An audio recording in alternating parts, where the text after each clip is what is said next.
nothing to say about KT, so let's talk about Ever8 and Afreeca. All right, let's go ahead, jump straight into picking bans here for game number 1. See what is going to happen, because there's been a lot of shakeups. The new Doran Shield coming out, really taking away the effectiveness of the likes of Zyra in the bottom lane. So could be a big shakeup. We've also seen a lot of priority around Thresh. Let's play a game. How many Doran Shield will we see today? Achilles. Now, of course, you have to estimate how many matches we'll see. I'm going to guess we're going to see 16 Doran Shield minimum today. It's such a popular item. 80 carries, top laners, even situationally for support if you can put your item build behind. But we can return to that in a moment. I'll keep a tally for you. That's good. I need my Doran Shield tally. The item power level is too damn high for that Doran Shield. That might consume all my time, so you might have to, do play-by-play and color at the same time. I'm a flex caster. Don't worry about it. I got Perfect. this. So bans here, Elise has been really interesting. It's actually been pretty high priority so far. I don't know if that's necessarily the power level of AD solo laners that's pushing up the Elise pick rate, because of course, one of the things Elise brings is magic damage from the jungle, which can be unique. Kennen so far has been permanently banned, and more interestingly, in ban phase 1, we've had Syndra and Zac permaban. The Fiora and Kennen bans have actually come in the second round, so far neither of them has been targeted, and you have to feel, given that 4 teams yesterday thought they were at perma-pick status, they will be heavily contested if left open. For sure. Jace going to be the second ban, followed up here for Afreeca. As we flip back over to Ever8, running down the clock, last couple seconds coming through, and it will be Zac, so another one of those 100% banned champions coming through. Does Kuro feel like he has an answer to the Syndra? Could be a potential first pick, even if that seems like a bit of a reach. Syndra's seen no changes since 7.8, which was the patch we were at on MSI. We are now on 7.10, so the live patch, at least for today. I imagine 7.11's dropping pretty soon. Rumble's going to be banned against Helper, even though Marin is perhaps the most famous Rumble in Korea. Helper's actually a really good Rumble in his own right, by far the best in Challenger, probably a top 5 Rumble player in LCK.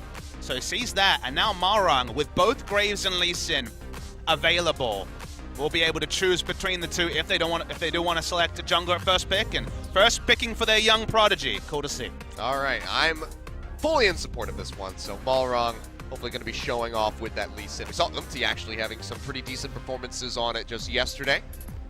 Let's see how Balrog's going to fare going up against that veteran of Spirit. But for now, we flip over to Afreeca Freecs for their first pick. And Thresh, something that I mentioned, very high priority, seeing this first pick by MVP yesterday, will come through so far for Tuesday. And I imagine a lot of fans are, looking at patch notes, trying to work out why is Thresh right at the top? Why is Thresh being first pick, first ban, as it was in the first series yesterday? I might have to hold that point, because Nidalee has seen a lot of play over in solo queue recently. But it's Spirit. There's the Olaf. We will see some Nidalee going forward in this season. Cuz hit rank 1, spamming Nidalee. All the big Nidalee players are playing it again, so a bit of a preview of the future. But the reason we're seeing Thresh is because a lot of the lane bullies, Malzahar, Lulu, and also the Karma, are hugely indirectly nerfed by Doran's Shield and the regen you get whenever you're harassed. Often a Zyra plant will actually heal you up over time because it refreshes the Doran's Shield passive. So melee supports and champions like Thresh, who have not been affected by Doran's Shield because you're an all-in, you're not looking to harass necessarily in the same pace. Basically, if you're a non-ranged harass pattern laner, you've been very much buffed in this patch, and that's why we see Tahm Kench as the answer to the pick power of Thresh. Yeah, and with the Caitlyn Hover coming through here for Duel, can already go ahead and suspect that we're going to see our first Doran Shield come out from Kramer in that bottom lane. But you might be surprised to know that even Caitlyn's are going Doran's Shield. That's the one champion be like, oh, wait, why not go Doran's Blade? You know, I expect to take too much harass as a long-range laner.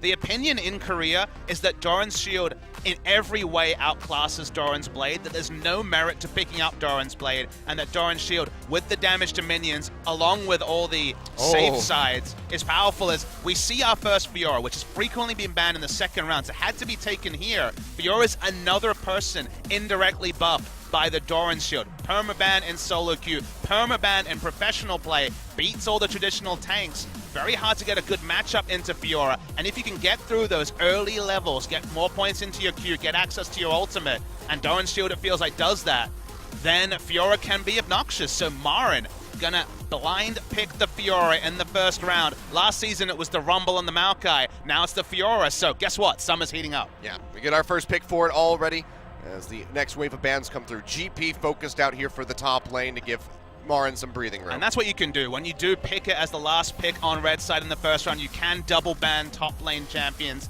to deal with it. Renekton's another one you could consider as a ban. That's another champion that does pretty well against Fiora, but of course can get outscaled as well. Will just be the single ban onto the Gangplank and returning to normalcy with a LeBlanc ban. Not necessarily a champion that's found too much success. So what do we see from Ever8 then? Do they go for a mid lane ban or do they focus out the ADC pool? You do worry that if they don't ban Syndra here, then they'll just take Syndra, and then there's not that many great answers to Syndra either. So Afreeca are in a really good spot here. They're going to be happy, and Kalista. Somebody's been doing their research. Exactly. Both of us were looking at op.gg and seeing that Kramer had been spanning Kalista. A lot of AD carries, even talking to people at MSI, people said Kalista Thresh every game, just lock it in, would be the meta for summer. It's going to be denied here. So we'll have to take something into the Caitlyn. Could be something. Whoa! Well, okay. All right. Afreeca's just going full solo queue here. All right. Great answer to the Caitlyn in a vacuum is Draven. And they're just looking for lane power in every way they can get it, just taking Draven into Caitlyn. You know, I mean, I'm sure a lot of people turning on the stream, they're just like, man, I really can't wait for that Samsung SKT game to happen. Like, Ever8, they're a new team. But this is really heating up the pick and ban right now. Draven, Fiora, Olaf locked in for the Afreeca Freecs, and now Shen actually making a return for Helper. To be clear, no one was talking about Draven. Draven is clearly something that Kramer's cooked up. He's always had that interesting champion pool. They are leaving open the Syndra. Now, let me tell you another champion Afreeca have been cooking up. Kuro has been playing a lot of Kassadin in solo queue. Very risky lane into Syndra early, but like a lot of those Kassadin lanes, you can potentially overwhelm. So if they feel like they have enough power in other lanes, we could see it here. Will be a very risky draft, but so much going on in this game already, and most of it on the side of Afreeca Freecs. I mean, the one thing that is also available that we saw a bit more conventionally going into the Syndra is going to be the Fizz in the mid lane. Sure. So recently, you know, kind of tuned more towards being AP. Has the same problem as Kassadin. It will just be a more reliable choice. It will just be the Taliyah, another champion that Afreeca have shown they have prowess with. Kuro had some really good games on the Taliyah throughout the course of Spring Split, so they wanted a bit of safety somewhere. They've already gone kind of all in their lanes. Draven needs to get ahead. Fiora plays much better from ahead, so Afreeca Freecs mixing it up, and it feels like they've used their off-season time in pretty trademark fashion, and Marin bringing back an old favorite. He was a legacy Fiora player in and out of meta, just like his Rumble and Renekton, and we get to see some duels up top. Yeah, I mean, you know, you mentioned duels, but a duel on the side of Ever8, we had the pleasure of talking with the team, and you specifically asked him about Draven. What is your opinion on Draven? And he said, I don't think that it's good right now. His first match in LCK, he's got to go up against it from Kramer on the other side of the rift. Well, I mean, you know, you ask pro players about their opinions. Sometimes they lie to you. In this case, it's going to be a surprise, however, it is a bit of a surprise to see Shen. His power level is probably lower than ever, but it's kind of a containment lane into the Fiora Ninja Tabi. But a lot of the other armor itemization is pretty heavily nerfed. You know, now sure, you get more armor, but you get less health, so overall it feels like you lose out on a lot of power. So very interesting to track how Shen will do it, what sort of containment job he'll do. And Kramer's going full aggression. He's channeling his LMS days, not the Wits End Lucian this time. Yeah. It's Draven, we have not seen all of 2017. We get about one Draven a season, and we're starting early. I mean, I think the last time we saw it was Arrow on KT last year. And that didn't go so well, so maybe Kramer can have a bit of a turnaround performance for Draven as a champion. It's definitely gonna need it as we take a look. More ARG for your eyes. And we'll just zoom in and get a nice little overview look of Summoner's Rift and where these guys are gonna end up going. Let's go ahead and load up for game number one.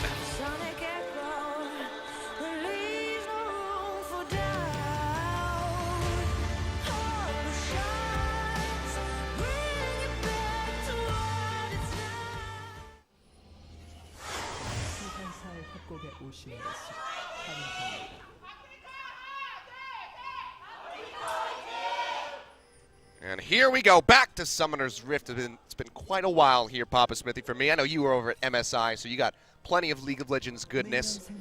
But for me, it's been since that promotion tournament, so good to be back. Ever8 invading the red side jungle to cut off the pleasantries just because they want to find Olaf and stop his jungling path.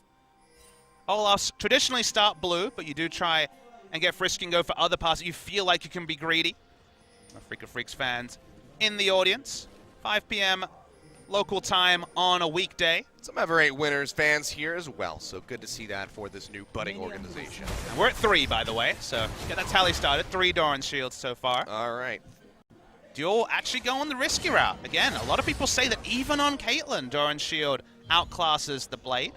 I doubt we'll get too much insight into, well, that would have affected him during the laning phase, but we'll check in if we can. Both junglers spotted, so interesting that both junglers are aware of the Raptor start. We'll see if Kuro is able to steal away any of those small Raptors. You can deny level 2 if you're able to do so. Looks like he's just looking for some harass here on Decepted. Well timed, had that ward near the Raptor pit, so just chunks him out a little bit. Doesn't quite get that Thunderlords, but already you can see Helper Trust trying to play back away from Marn as much as he possibly can. We got a bit greedy in Champion Select, hoping for a Kassadin or a Fizz coming through from Kuro. One of the reasons not to do that is they would have really no AoE wave clear whatsoever. So in essence, Kuro was kind of forced to counterpick himself. He's doing the team thing here. It's utility in one way just because they need some sort of wave push if things go bad, and that's kind of where the Taliyah fits into this comp. This also gives him a bit more consistent AP damage because, I mean, before the Taliyah came through, it was nothing but AD. It's all going to be on the back of Kuro to pump out that magic damage. So this does offer up a bit more consistency in that regard. But for now, just going to be trading back and forth a bit here in that bottom lane. Doran's shield going to help Kramer be topped up as he just keeps stacking up for that big cash in if you get a kill. Hook comes through, lands straight onto Duel, but that's what the Tahm Kench is for. Goes ahead, noms him up, Ella keeping his ADC safe. Yeah, not until you get some items will there actually be enough AD to just turn onto the Tahm Kench and burn him down. So for now at least, that play pattern will return. Speaking of play patterns, Marn and Helper both falling pretty low in top lane, but Doran's shield being 400 gold, that's kind of the buff that doesn't get talked about. Is taking 50 gold off gets you an extra potion. So an item that was already for sustaining through tricky lanes gets you that much more. Gives you more regen with the new passive, and then gets you an extra biscuit or just a potion depending on where you're speccing in terms of your masteries. And lets you get Fiora through lane. Maybe you'll even let Draven get through if he's chunked out with a non-sustained support. So extra sustain opens up a lot of new picks, and again, a lot of people looked at the patch and they're like, okay, some tank items have changed, but I reckon we're going to see the same meta. It's not the same meta anymore. Yep. Hook comes through, they get the play down onto Ella, work him at about 50% HP, but Kramer not really there. Fully chunk him out. Somehow Tahm Kench can make Thresh lanes less interesting. Feels bad, man. Tahm Kench can make a lot of things less interesting. Ashe just doesn't do anything. Varus, negate all of it. Not as strong against Blitzcrank that we saw from Max yesterday. Yeah, that's very true. More Blitzcrank, please. The birthday Blitzcrank. I wonder if MVP will continue to have just their own champion pool, or whether people will start picking up some of the champions they enjoy. Sejuani and Blitzcrank were the two that spring to mind from yesterday. The Blitz was good. Sejuani could use some work, you'd have to say, from ADD, but overall, her newfound tankiness is absolutely ridiculous. Well, she can also push, you know. The W does allow line wave clear, so I can see why she's being played top, and if you can get away with a Sejuani with a pick comp, then you've got a frontliner who also can initiate. So I definitely understand the theory, but like you say, need to see other top laners pick it up before we really get a good idea.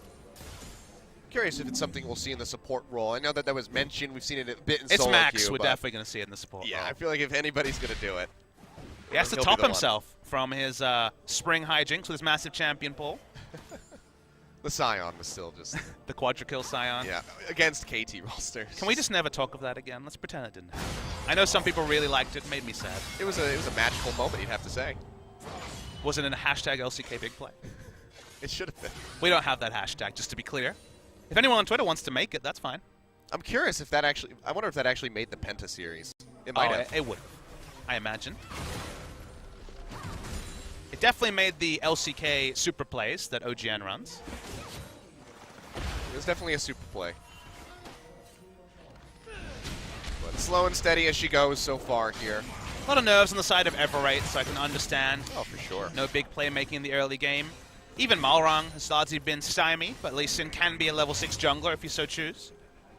Lanes he has to gank for are good on the CC side, but until level 6, especially in mid lane, check the brush. Don't quite have the damages. Nope, not going to check the brush. Well, he's just going to be in vision. Spotted out. Had the first backs come through there from Septed and Kuro. So you're just going to be that Merc Treads here for the side of the Taliyah. Lost Chapter or Septed. So nothing too shocking. One item we will most likely see on the Taliyah that continues in the trend of item indirect nerfs is going to be the Banshee Veil, you'd imagine. Banshee Veil, if you guys haven't been keeping up, is no longer a tank item, very much an AP itemization. Blasting Wand, Fiendish Codex, and just a null magic mantle is the build path there. May lead to interesting cases where mid laners will go double Doran's Ring into double null magic mantle because, you know, you loved sitting on the Negatron cloak in the past, but Negatron doesn't really build into any offensive itemization outside of Wit's End now, so less of a pick. Here comes Kuro. There we go. Yeah, that's going to be a gank coming up the top lane. Kuro and Spirit here jump on top of Helper for him to go. That's first blood over to Afreeca Freecs as Taliyah picks it up. Nice roam from Kuro, Spirit as well. Team of one mind. Good to see. Sort of a razor-sharp preparation that we're hoping for. Really just no vision there for Helper. Nothing in the Tri-Brush or in the River Brush. Now Ella trying to get aggressive here onto Kramer, but Dark Passage is going to be there to take him out to safety. When Tucson was on IM, Thresh was his best champion. It was cool to see people like Gorilla, other famous Threshers, get to pick up that champion again. I said it during Champion Select, but with the Doran's Shield really dealing with the harass heavy laners like Malzahar and Lulu, Karma, does feel like Thresh has jumped up in priority. Kind of the theme. Like, there was direct nerfs and buffs in this patch, but it feels like items, and specifically Doran's Shield, has changed the game more than gutting a champion ever could. What's the likelihood we see the return of Leona? I mean, it really is a possibility. Leona's so all-in, doesn't have a ranged auto attack, that it's less likely, but it was hovered during yesterday's series, so there's a chance, but I'm not willing to put a percentage on it just yet.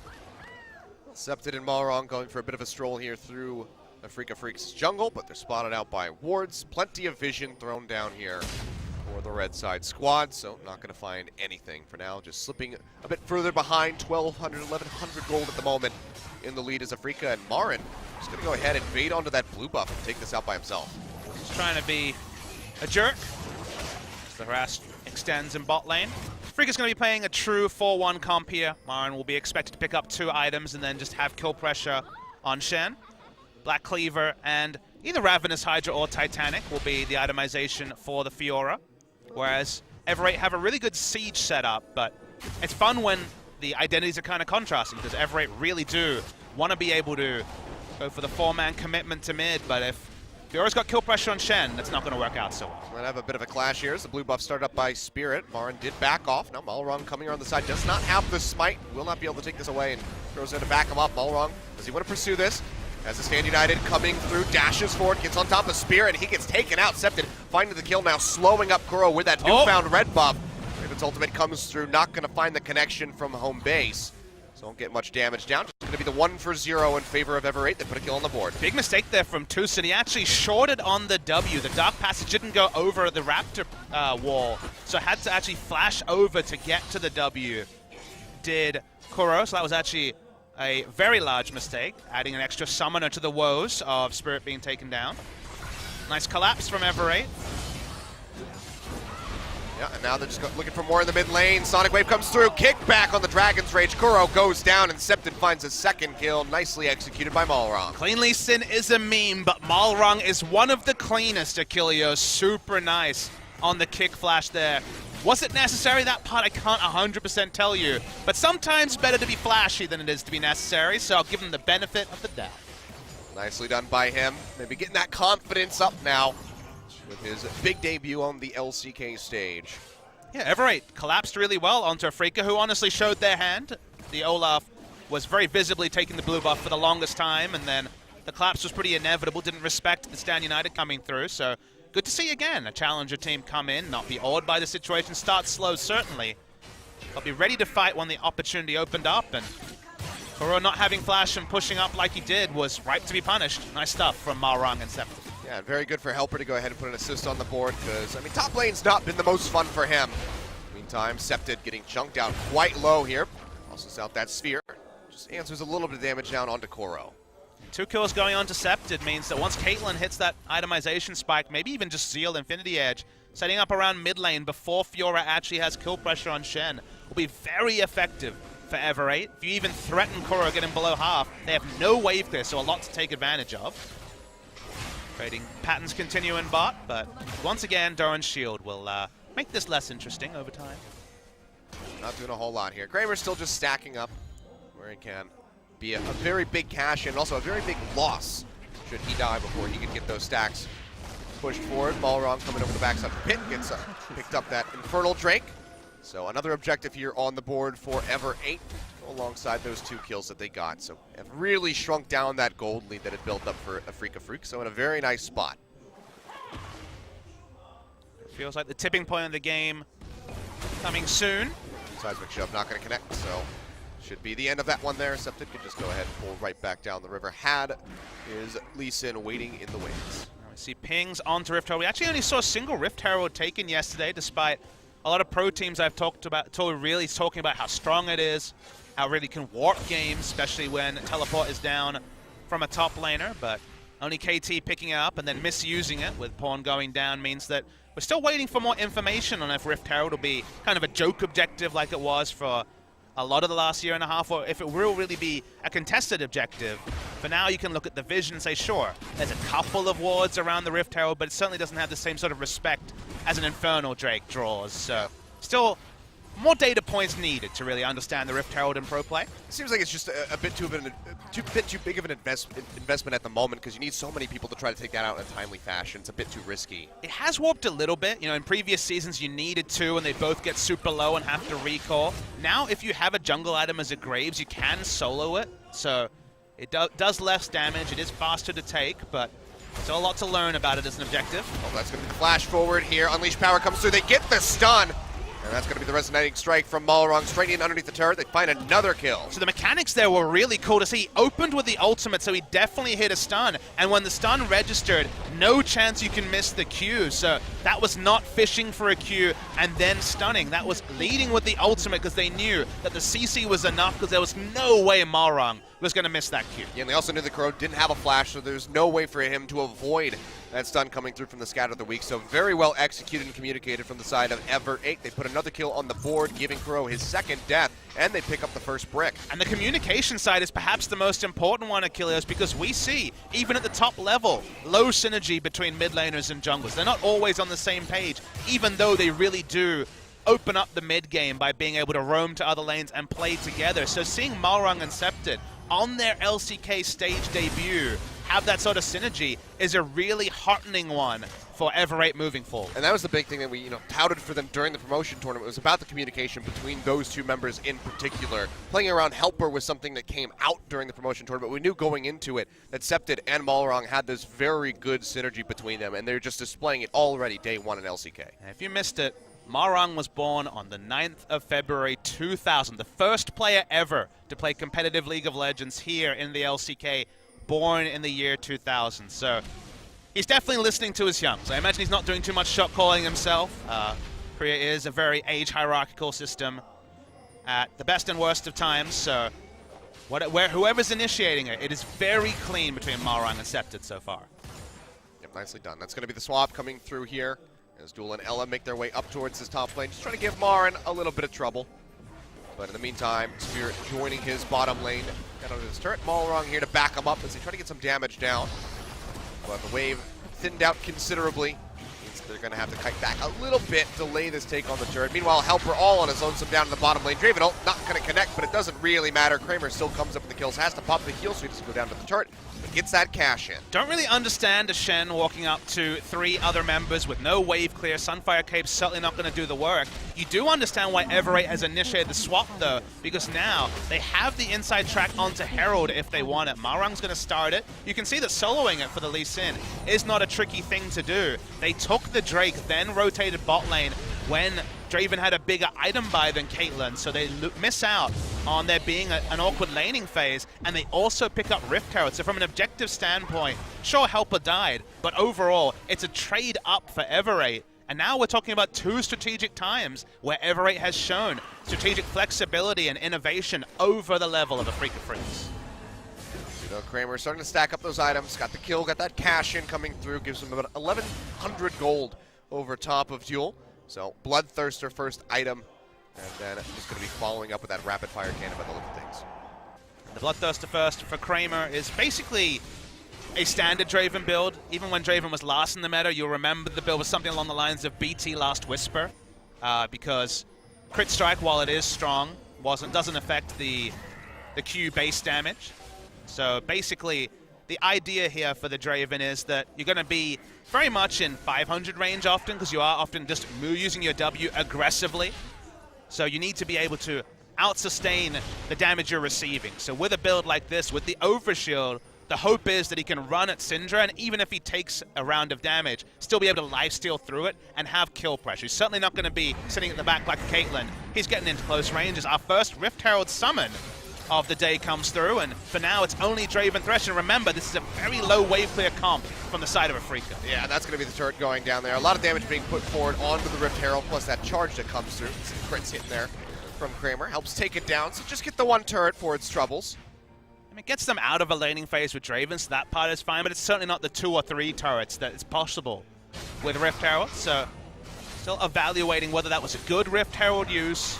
I mean, it was a more effective one than KT, so best Rift Herald of the LCK so far. Hot but damn, I feel like we'll look back on these days and kind of laugh about the misuses of Herald, just like when we look back at things like Insect's kick flashes and realize what the potential would be in years to come. Well, Ever8, you know, they get rid of that bottom lane turret. This opens up the map for a little bit, especially around this dragon, where they go ahead and start this up. 50% comes through, but that's going to be the Weaver's Wall thrown down by Kuro. The TP coming through from Mar, and as they re-engage the dragon, might just have to come down to the steal from Malrong, but actually has to walk up into this one. Already used a Sonic Wave, tries to go over the wall with the dash, but will not be able to find it. Big Dragon's Rage comes through, gets a knock-up triple coming out of that one, and that's just going to be the disengage from them. It was a good disengage from Ever8. Now they're trying to walk through. They want to get to wave clear in mid lane and not lose further objectives. Objective claimed from Afreeca, so that vindicates the use of the teleport. Now the turret's full health. It's going to start getting low. Wave clear, decent from the side of Ever8, however, have that Caitlyn, have the Syndra. Try to push through those minions, so they deny a lot of damage coming through for Afreeca Freecs onto that tier 1 turret in mid. Drawing the teleport from Marin is a small win for Ever8. Marin really wants to be split pushing, but now no longer has the grouping threat of the double globals of Shen. I mean, look how stacked Marin is at the moment, though. Black Cleaver completed, has the Tiamat, the call cashed in, and it's just to the Sunfire Cape of Helper, which is nerfed. Yeah, Sunfire Cape, especially on the damage to champions, is kind of laughable now. Does push pretty decently. Was kind of always the original identity, but It's more bonus damage to minions, but yeah. As far as helping him take down Marin, it's going to be a far cry. Let's be real. He's not going to be taking down Marin unless someone else is doing 95% of the damage. But even dueling against Marin is it's a containment job. Basically, he just wants to stand next to Marin and not have all his turrets fall down. That part for now is irrelevant, but I mean, it's happening off screen, especially when the Tiamat evolution comes through and he chooses between Titanic and Ravenous Hydra. Let's see how long Helper can actually stand in front of Marin and stop him melee auto-attacking down turrets. See now, Afreeca, despite having that turret disadvantage, still coming out with a lead, matching at least a Drake. Mountain Drake going to be a nice one to go forward. Really going to just impact that split push from Marin, make it that much more effective in the side lanes. But even with that turret deficit, still find themselves in a gold advantage. And can they get the vision on the map to open up what Ever8 want to be doing, which is going to be those sieges? Marin has no mana, probably a lot of gold he's standing on, so for now, you can see that, well, Helper's build is buffed in one way. If you go Tiamat and Sunfire Cape and don't die, you will be pushing faster than previous iterations of this Shen build. So now it doesn't feel kill pressure comes mid. through. That's going to be the ultimate thrown out. Barrier pop by Kuro. Helps keep himself alive. Not sure if he would have died, but still, both summoner spells burned out by the Afreeca Freecs mid laner. So good catch from Septon. Good catch, but as you say, no kill. I don't think he would have died even if barrier wasn't used, but obviously not to know at that time. It was really close, so better safe than sorry, but that just means that Kuro's going to be that much more susceptible to being ganked. Speaking of which, Spirit tries to run at the Syndra, but Malrong there to back him up. Yet again, the synergy between these two on point. They take him out. That's going to be the blue buff handed over to Septon. You can kind of ask the question, why was Spirit there? There was no one else on that side of the map. Marin was still coming from base. They'd never prepped vision in the area. So even Spirit's ultimate was not going to be anywhere near enough to take him out of harm's way. And just another free kill kind of passed over to Ever8.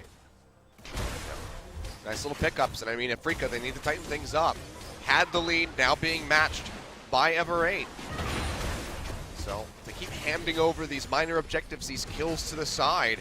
especially Septed. He's just going to get more powerful on this Syndra and can suddenly, you know, basically 100-0 just about anybody that's not Spirit. Tucson caught, looking for a pick. They also have Marin coming up. Pitching down from below, dashes forward, gets in on top of Balrog, at least for the start, Okay. but Tucson walking in by himself gets absolutely destroyed by the Syndra.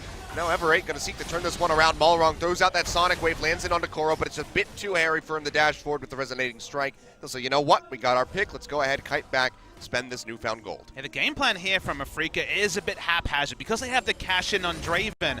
What they're setting up for, what you can see initially is the plan, is that Draven goes top lane with just a little bit of coverage from Thresh, who of course can be out of vision and just throw the Dark Passage, and basically no one can duel the Draven when he has 2 items this early, and Marin splitting against the Shen. They want to run a 1-3-1 in many ways, so they just need ward coverage to be able to do that. Instead, they don't really have good defensive vision on top or bot side, and now they're looking for picks. This is Marin coming up for a pick, even though they're strongest in a 1-3-1, and Tucson's like, okay, I'll come up with the pick, I'll get the catch on one side against Shen ultimate and a Syndra who's fed, and, well, Tucson's dead.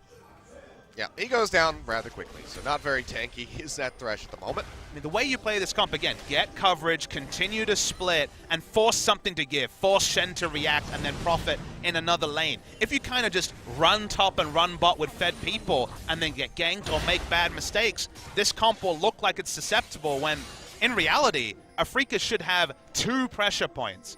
A Draven with 2 items and a Fiora who's very close to 2 items herself.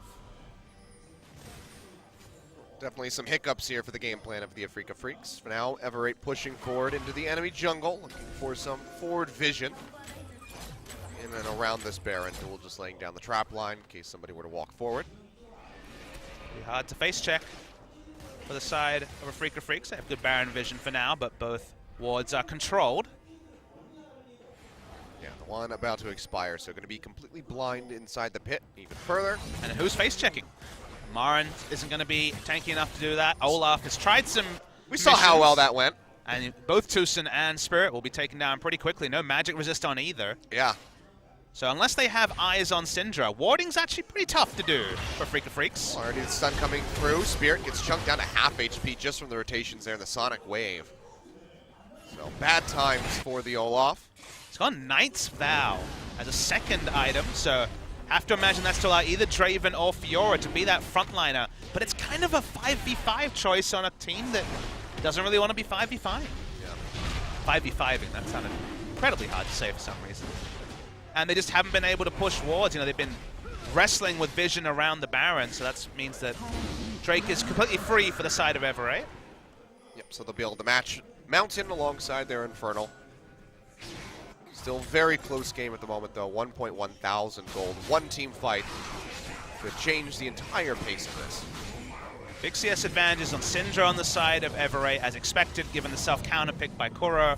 But Marin has that same advantage in the top lane on the side of Afreeca. So whichever team sets up better, whether it's Ever8 around sieges, which for so far they've been very good at setting up vision and playing methodically, then Ever8 will have the advantage. If they can actually get the coverage from Marin, who you notice is completely blind in terms of vision in the bot lane, then Afreeca Freecs can also get a lot of advantage. So he's at that 2-item point.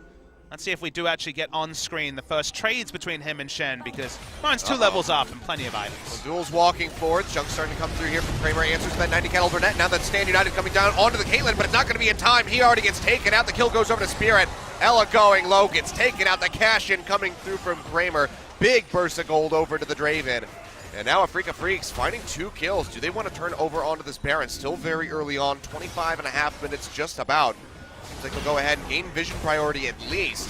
Septed keeps them busy, lands the stun in onto Koro, chunks them down quite a bit. Will they turn over for this? Looks like the answer is going to be yes. Everybody piling in. Marin waiting over the wall to come in from behind. TP's going to be burned out here by Helper, trying to join in. Throws out that nice turn. Unleash power, finds the first kill in onto Tucson. Now Septed running for his life. Grand challenge was thrown down. The kickback comes through from the Dragon Rage, but Marin dashes forward, completes the challenge, finds the kill in onto the Syndra. And the rest of Ever8 have to kite back, but the Baron gets halted. Oh, the Baron seesaw was so cool to watch, Achilles.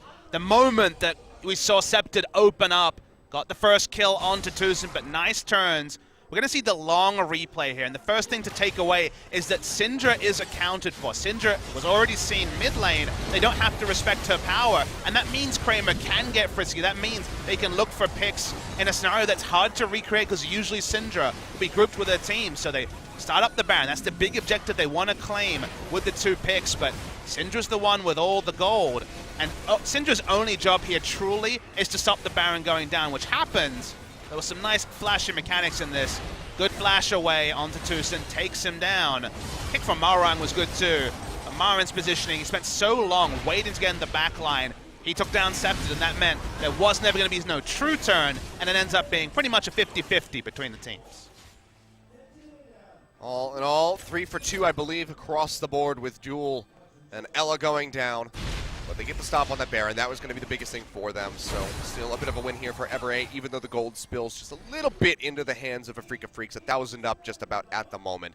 Still, oh, look at Kramer, such a close game. Kramer crashed in for a second time. Oh, Lord. He is incredibly fed. He is basically Syndra. He has the same pick power, doesn't have CC apart from the stand aside, but he does very comparable damage and can from there have the lifesteal to continue fighting. So the game plan here for both teams is either answer Syndra or answer the Draven. I mean, 2-0-2, you wouldn't normally call that fed, but because of the distance between those kills, the amount of stacks that he's been able to accrue, the cash-ins are just so considerably large. And the edge is cheaper, so much more achievable now at 200 gold less. Has gone down, Tucson getting stunned up again. The Q comes through, chunked down Kuro as well on the backside. Takes quite a bit of damage. He's able to trade a little bit back with that threaded volley. His wall. His wall does come through. Malrong and Duel tucked in underneath the turret, but they do have the Shen here to try to back them up. Hook comes through, in onto the Lee Sin, goes low, but the Devour's there from Ella. Try to keep him alive. Afreeca Freecs almost have the pick, but they can't quite find it. They'll go ahead and peel back. Yeah, Marang pulled away, so they know the jungler won't be there. Afreeca can move close to the Baron, at least clear vision if they want to, but it seems like Marang's more interested in renewing the split push. Both teams so close to actually executing on their win conditions, but good picks so far from Afreeca have stopped Ever8 from kind of overwhelming this game with their strong siege setups. Still a problem though, you see it on the screen. Marang's still 2 levels above Helper, who has been just kind of emergency farming where possible. Looks like he'll try to balance his armor and HP purchases with some magic resist. Still has none completed, but imagine the Ruby Crystal's going into something like a Spirit Visage. You see Draven or Syndra on the screen, that is where the action starts. What we know so far. It's also just a safety net for either side. Start moving around the map a bit more aggressively if they can spot those carries. One-shot potential still there with the Void Staff. Marang trying to get aggressive vision, but can't contest control wards with where the game's at right now.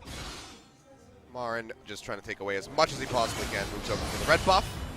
Gets that one out. Taunt comes through. Do they want to try to collapse onto this? The stun comes down, and Septon finds the kill, his 5th of the game. 5-1-3 on the Syndra. And now a red buff, just to make him that much more of a nuisance. I mean, you can say that he bought time for Afreeca to go top, but again, the reality of not giving any coverage from Marin means that either he has to be less aggressive with his split pushing, or they need to ward up for him. They're going in deep for this one. Missile Voyage coming through with the Shen ultimate on top. They cannot mess up around Kramer. Trying to wrap around. That's a double stun coming through. Sonic Wave comes down in onto Spirit, dashes over, looking for Tucson is Malrong. Gets a bit of damage thrown down onto the Thresh.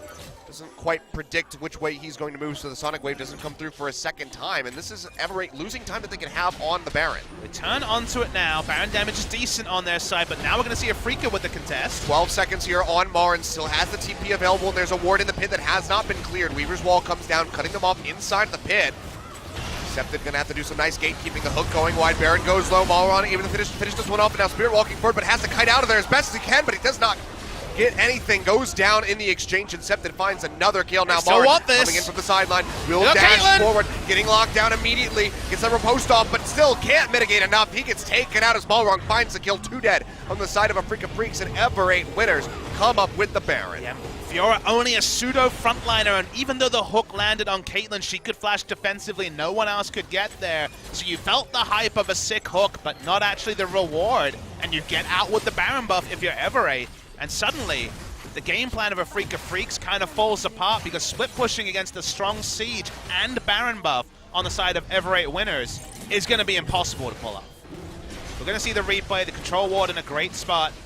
They knew what was happening to the Afreeca Freecs. You can see Spirit coming in, ghosting in, but the smite is true from the side of Ever8. They just take out Spirit. And you could think, okay, they lost the objective, they're going to back out. They really were feeling this. Marin made the clean call to go in, but a hook onto Caitlyn and no Dark Passage means that no one else is going in. And how many auto attacks does Kramer get off this fight? The answer was 0. And now in onto this tier 2 turret in mid. There's no wave clear. There's nothing that they can do. Baron empowered minions means that Kuro is going to just be throwing pebbles at them instead. So strong push coming through. Doesn't look like they'll be able to get too much more without another minion wave coming through, but top lane getting moved up by helpers. There's still plenty of options here for Ever8. To continue to work around. Pretty greedy on the side of Marin. He saw a massive wave bottom and went to take to that. That could have been a moment for Ever8 to push through the mid lane turret, but they back away. It has good pushing items, so we'll be able to get some more turrets down. And the team that kind of called themselves a free win, the team that anointed themselves as the 10th place team, is playing at a macro level that is just much higher than we could ever have hoped for. And they look like they know how to win, which for challenger teams like Spenu and Kongdu in the past has been a struggle. Yeah. So already Ever8 being very strong out the gate. Oh, look at the gold in the mid lane. 4,000 gold lead on the side of Syndra, whereas it feels like Fiora is way ahead, but it's actually only about 600 gold. Hasn't been that much. Well, the self-counter pick, you can throw that one out. That's a Dade special. Kuro's doing his best Dade impression here. I think next time maybe we'll see the Syndra get banned away. Again, it was something they didn't need to kind of risk, was the Syndra pick. They got the reward, which to them was probably the Fiora, but now you're in this unenviable situation where, okay, well, we don't have any wave because we want to run Draven, so what can we run with wave clear? And is it the Draven pick's fault? Is it the Tilia self-counter pick? It's kind of hard to say, but all in all, unless you execute on the 1-3-1, which Afreeca weren't able to, this is kind of the punishment that you deserve. Yep. Nice sidestep there on the seismic shove. Septic keeping himself topped up with the go-ahead. Move forward, looking for that final tier 2 turret at the bottom side of the map. They need Fiora to teleport in and pushing forward. That's a hook coming down. Septic takes a little bit of damage, but Ella is there with the Devour to keep him safe. This duel pushes forward, trying to chunk out this turret as best as possible. Down to half HP at the moment, but out of melee minions. So this is just going to put a bit of a stop to it. No melee minions, but a lot of melee champions and a lot of range on the side of Afreeca. So this is just pretty damn easy for the side of Ever8. Yeah, we're just going to go ahead. They don't even have a minion wave, and they're just like, well, we'll tank it up a bit. We're fine. Oh, there they go. Finally able to take that one out. So 3 turrets coming through off of that Baron. A very nice investment from the side of Ever8, but now some action into the mid lane. Dark Passage comes down, just taking Marin away from that Abyssal Voyage, keeping him safe. If you're ulting a mid lane Shen in this scenario, that's, it's a bit of an emergency engage from Marin, just trying to create pressure somewhere so they just don't lose everything on the map. Spirit's able to get the red buff. A minor victory so far from him. They're looking for a little bit more. Malrong gets locked up there by that hook, but still the Devour comes through, keeping him safe with the sun thrown down onto Spirit. Means they can't push forward for any more damage or any slows off of those axe throws. So Malrong able to get out of there safely. Does mean they'll disengage. So many Fed damage dealers. Oh, Speaking of Fed damage over dealers, the wall. That's going to be the unleashed power yet again from Septic. Just rips right through Spirit. Hot knife through butter. The Spirit Signature, the Spectre's Cal is just not cutting it. When a 4-item Olaf is hot butter, lets you know that the Syndra is unbelievably fed. The bus driver, as he was anointed, we were actually at the Ever8 Winners Gaming House, and we were told Septed is our bus driver. If you're not actually familiar with that expression, in Korea, the carry, the person who you're looking for to carry is the driver of the bus. The team is the bus driver is Septed, and the analogy is playing out perfect. Well, I mean, they also said that they needed something a bit more faster pace, so maybe he'd be the taxi driver, and he's definitely put the foot on the accelerator. You know so what? far. I'm going to reward Ever8, because they've played smartly, they've drafted smartly. They don't have to be a jet plane. They don't have to be a taxi. They can just be a normal bus, because I don't see a big difference between Ever8 and Afreeca when it comes to playing League of Legends. It was so, on paper it's there in terms of history.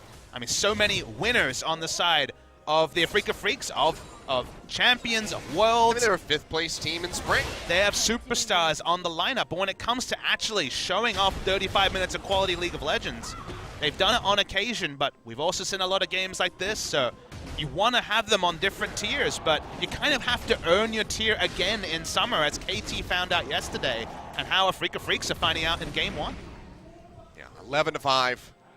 5.4 thousand gold in the lead. Ever8 in a nice comfortable spot. Still one miraculous team fight from the side of Afreeca Freecs. Could turn the tide of this, but now Marn getting caught is just going to put a cork in that one. He goes down.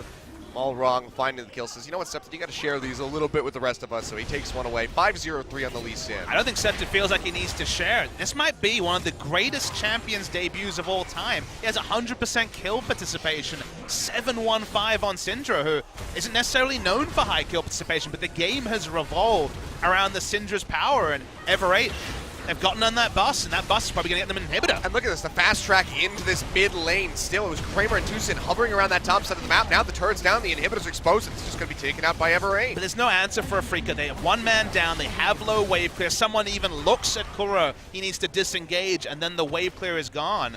And Ever8, you haven't seen greed from them. That's the cool thing. That's the thing that you can really commend them for. Is they've been measured, they've been poised, which is, again, something you have to commend for a new squad. They're taking objectives and then backing away before Kramer can get 3 auto attacks, chunk someone out, and really change the course of a fight, because there really haven't been many 5v5 fights in this game at all. Here we go. Weaver's well thrown down here by Kuro. A bit blind, but actually just cut Septed off from the fight. The rest of the team collapsing in from the top. All goes down, gets the kick in straight onto Kuro, into the face of Septed, and he takes him out. Dark Passage will yank Spirit out to safety, but now with Kuro taking down, all of that poke damage that Afreeca need to rely on around this Baron is gone. They'll go ahead and start this one up.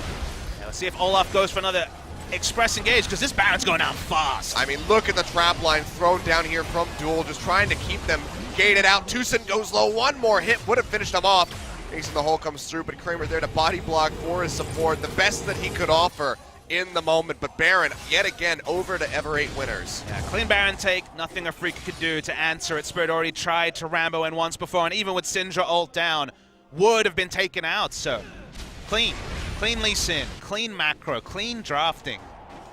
Ever8 winners. You thought you knew what to expect from Champions Summer. You saw, you know, the matches, you're like, yep, KT will win their first match. Long's got some rookies, yep. Afreeca Freecs, they were looking better, so they must be getting to the next gear. What we know is time to really quickly become very little, because reputations seem to be counting for less and less as the overall level of the teams continues to rise. Yeah. Duel playing a fantastic support Caitlyn at the moment. He's not needed. He's got a carry right next to him, Incepted. He's just there for the traps. Know your role, man. Sometimes you got to know your role. You know, we thought going into this season it was going to be all about those, you know, hyper ADC carries. But Septed, he's putting a stop on that one. Says, you know what, I'm the carry now. Look, he can look at his item builds and feel like he's a hard carry, but this is a bit of a cosplay of a hard carry. He's maybe got the items, but he certainly hasn't got the look because, as you say, 0-1-4, nothing to write home about. Malrung and Septed. It's been about the duo. We talked about how clean they were, how their understanding was playing around the mid lane and forcing Kuro behind. Kuro might have made it a bit easier with the self-counter pick, but let's focus on what's good, and that is Ever8. Feels like they're one push away from taking down game one. Yeah, I mean, 2 inhibitors down. I mean, all those super creeps about to be piling into the base. Kramer desperately trying to clear out these waves in the top side of the map, but pretty soon Baron empowered and Elder Dragon empowered champions are going to be facing him. So seems like Ever8 might just be able to close this one out just past 40 minutes. We can't 100% ink the contract because it is a 5.5 item Draven. There is still a fight where either Septed is caught or the team is not grouped as 5 that Afreeca Freecs win. Kramer does insane single target damage, but it feels like it kind of requires someone from Ever8 to be woefully out of position. And if they all have their flashes up, even the most picture-perfect Weaver's Wall can be flashed over. So, again, very difficult to see it happening, but when you have so many items on a Draven, the inevitability factor, it's only 99%. There's still that 1% where Draven wins the game. Comes out over the wall. Very visible there for Ever8. They go ahead, peel back away from that one, keeping them safe. Marin pushing up towards that tier 2. Looks like he's going to go ahead and engage onto that one. TP's not quite available for him, so be a bit delayed for him to join them in the rest of the squad. TP's down and he's out of mana, so you should feel no threat at all of a teleport gank if you're Ever8. Mid lane wave being brought up. Weaver's Wall comes down, cutting off a couple members of Ever8 here. Cuts off the minion wave, if you notice. That's pretty cool. It does delay them a little bit there. So probably one of the best Weavers wall we've seen from Kuro so far during this game, but it's really just holding the inevitable, delaying it just a little bit here. As that turret does go down, looking for that third inhib now. Marin, just no way for him to push up, has to show so much respect to Septed and Mulrong alike. 3 inhibitors down. Yeah, Tucson still not able to find these death sentence. Needs to find a miracle hit in order to turn something around for Afreeca Freecs. Just does not seem likely. Now it's all about just waiting for these minion waves to crash. Actually getting them to have 2 at the same time might be more of a difficulty though. The bot lane minion waves not coming. Mid lane still about 8 to 10 seconds down, so for now at least no threat on the turrets. We're cheating forward, a couple hits coming through here from Jewel, has those minions to the top side, still Baron empowered, so going to be a bit tankier. Mid lane inhib comes back up, they'll be able to take that out instantly. As the next couple waves get ready to come through, that first Nexus turret ready to go down. Next push forward, should see that one, maybe even more, maybe just the game here for Ever8. Pressure on, Hook comes down onto Helper, they're going to drop the box, he dashes away and the Devourer is there, but Ella gets knocked in by the seismic shove. Still makes it out safely with the flash. The first turret goes down as Joel finishes this one off. Tucson not going to connect onto that death sentence. Now it's do or die time. Accepted pushing forward, looking for some damage, trying to get rid of that Thresh, that pesky death sentence bot. Just desperately wants to lock down the Syndra. Won't be able to find it here. But now look at all those super creeps. 4 in this bottom lane wave getting ready to push forward. Yeah, the desperation's there from the side of Afreeca. That much is clear. Weaver's wall not quite going to cut off those super creeps, however, so they're still pushing in. Getting ready to eat those turret shots. Q comes over from Septed, chunks out Tucson. As they push in for the finish, that's going to be the ultimate coming out. Unleash power in on the Kuro, chunks him down to about half HP, but can't follow up for much more because the Devourer has to come down. Now Marin and Spirit pushing forward, looking desperately for a kill onto the carriers, but they're cutting back into the back line so effectively. Now flashing forward as Duel finds the double kill, finally putting some kills on the board for himself. Will not finish with 0, but they will close out the game. 43 minutes just about from Ever8, tripling the kills of Afreeca Freecs. And the curveballs in the draw for Afreeca Freecs did not pan out, and the curveball in the game was the level of play from Ever8. They looked significantly worse than, say, Jin Air, for example. They're very comfortably qualified for LCK Summer. It was much more toiling for the side of Ever8 winners, but you can see the team looks pretty jazzed, and they have a lot to be proud of because their preparation and just the level of clean macro, inspired play between Septed and Mulrong. Ever8 winners, you wanted to put them in that 9th or 10th space box that previously Kongdu Monster occupied, and suddenly it's only a single game, it's only the start of the season, but there's a lot to like about the side of Ever8. And on the side of Afreeca, they tried a lot of things at once. Risky draft, low wave clear, the Draven and the Fiora at the same time, self-counter picking in mid lane, and they were put to the sword. So well played to Ever8. Not going to pass a judgment on either. We've got a lot of season ahead of us, but all you can do is commend Ever8 on how smartly they played game 1. Yeah, we still have the rest of this match to go. Ever8 going to be looking to close things out with a 2-0, but Afreeca Freecs looking a bit flustered. Marin especially in the booth after that game, handed that big powerful pick for himself with that Fiora, but just couldn't find the impact in those late fights. Yeah, they demanded the Fiora, picking it and then banning against it, but didn't really have a plan on making it win. He got the farm lead he wanted, he got the items he wanted, but never did we see solo kill on the top lane, a turret goes down. They toiled in many ways. I think you got to keep it simple if you're Afreeca. Just draft pushing lanes. Don't necessarily go for the 4-1. Go for a reliable draft, because kind of showing all these new Joker picks at once didn't come together. Yeah, maybe not the Draven. We're going to go to a break though, guys. When we come back, we'll have game 2.